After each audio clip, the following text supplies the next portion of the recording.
नगरीय निकाय विभाग के द्वारा सभी नगरीय निकाय में 27 जुलाई से लेकर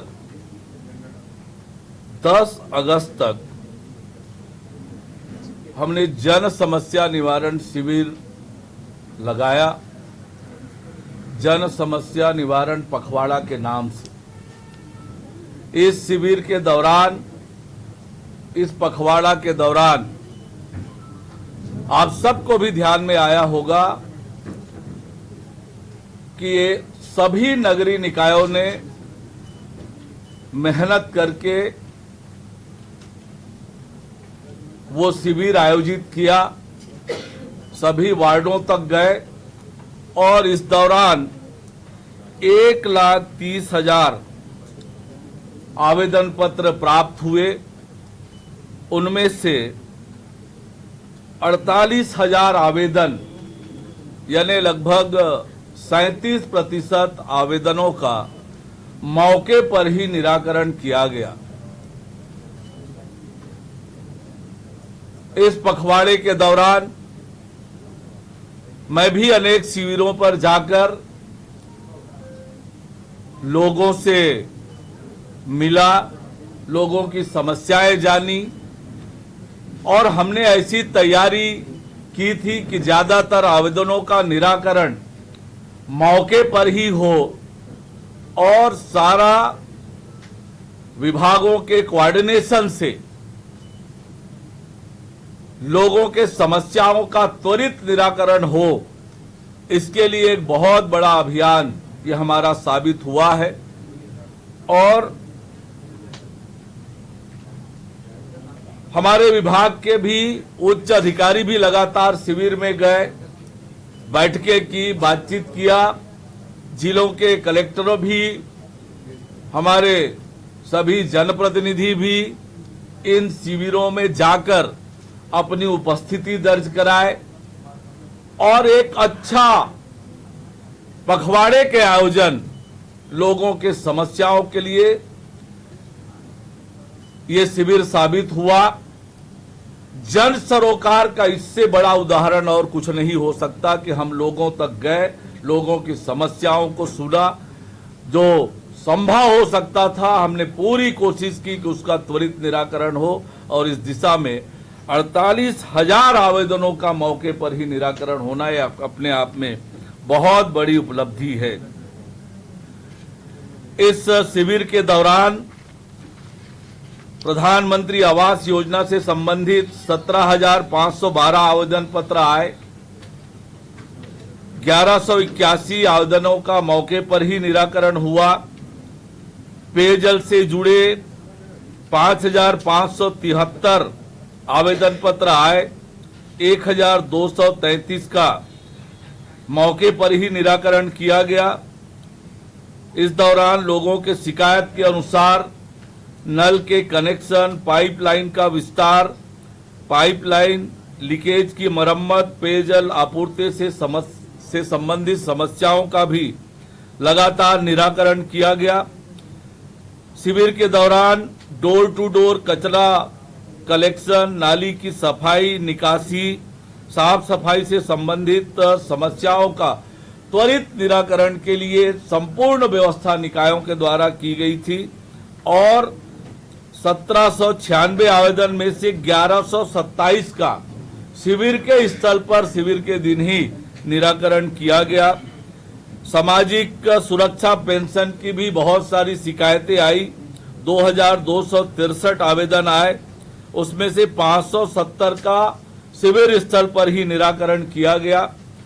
इसी तरह से सड़क, नाली मरम्मत तथा अन्य निर्माण कार्यों के 17,655 आवेदन आए। 809 आवेदनों का तत्काल निराकरण किया गया। शेष मांगों का आगे की प्रक्रिया हम कर रहे हैं ताकि उन समस्याओं का भी निराकरण समय पर किया जा सके। शिविर के दौरान संपत्ति कर भुगतान से संबंधित समस्याओं का भी निराकरण किया गया। नामांतरण, भवन निर्माण की स्वीकृति, नियमितीकरण से जुड़े आवेदन भी आए 1,117। उनमें से 58 का मौके पर ही निराकरण किया गया।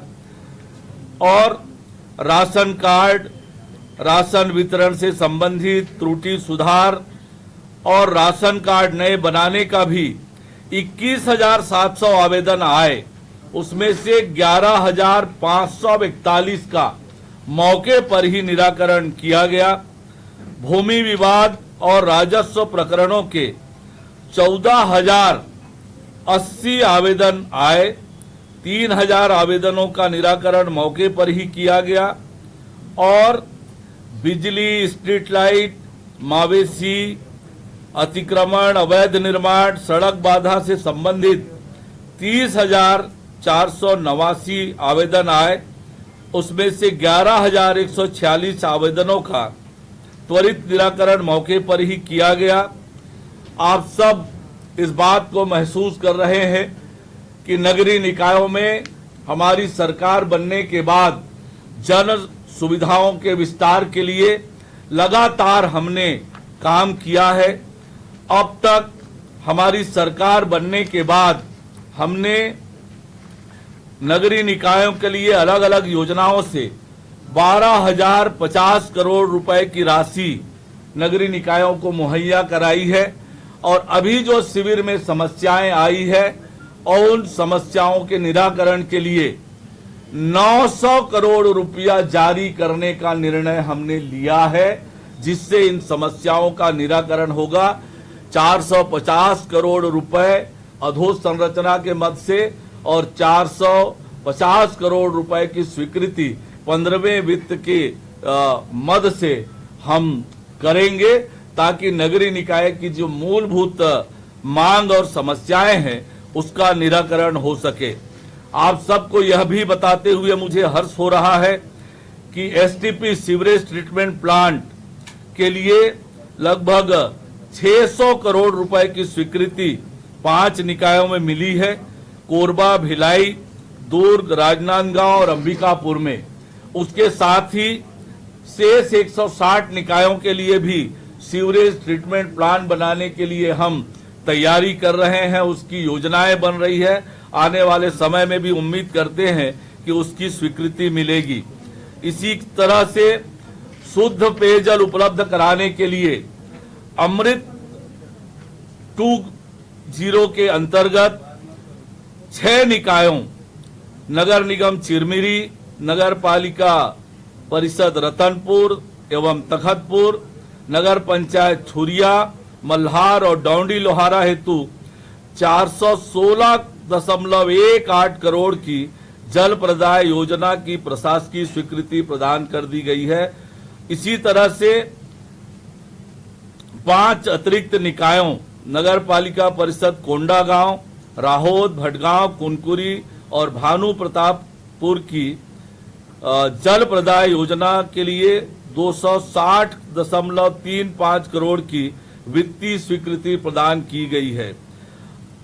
दिसंबर 2023 से आज तक जल प्रदाय योजनाओं हेतु कुल 161.70 करोड़ रुपए नगरीय निकायों को जारी किए गए हैं। इसी प्रकार से सीवरेज के लिए काम जो है वो पूरा हो गया है। धमतरी, गोबरा, नवापारा और राजिम में सीवरेज ट्रीटमेंट प्लांट प्रारंभ हो गया है। इस योजना के लिए 60 करोड़ से अधिक की राशि स्वीकृत की गई है। इसी तरह से नगर पालिका परिषद कांकेर, चापा और सिमगा का कार्य भी अब अंतिम चरण में है। इस योजना के लिए 46 करोड़ 24 लाख की अधिक की स्वीकृति प्राप्त हुई है। कुल मिलाकर प्रधानमंत्री आवास योजना का काम तेज गति से चल रहा है। 5,000 आवास प्रति महीने हम बना रहे हैं। लोगों को आवास मिले, इसके लिए भी तेज गति से हमारा काम हो रहा है। मैं आप सब ने भी लगातार जन समस्या निवारण पखवाड़ा में कवरेज किया है, लोगों को जागरूक किया है और इसके कारण से इतनी बड़ी संख्या में लोग आए। आपका भी धन्यवाद करता हूं। हम नगरीय निकायों को सुविधा पहुंचाने के लिए, जन समस्याओं के निराकरण के लिए, जन सरोकार के लिए प्रतिबद्धता से काम कर रहे हैं। नगरीय निकायों में मौलिक सुविधाओं के विस्तार के लिए लगातार केंद्र सरकार से भी हमें सहयोग मिल रहा है। डबल इंजन की सरकार का पूरा लाभ छत्तीसगढ़ को मिल रहा है और नगरीय निकायों को हम तेज गति से आगे बढ़ाने का काम कर रहे हैं।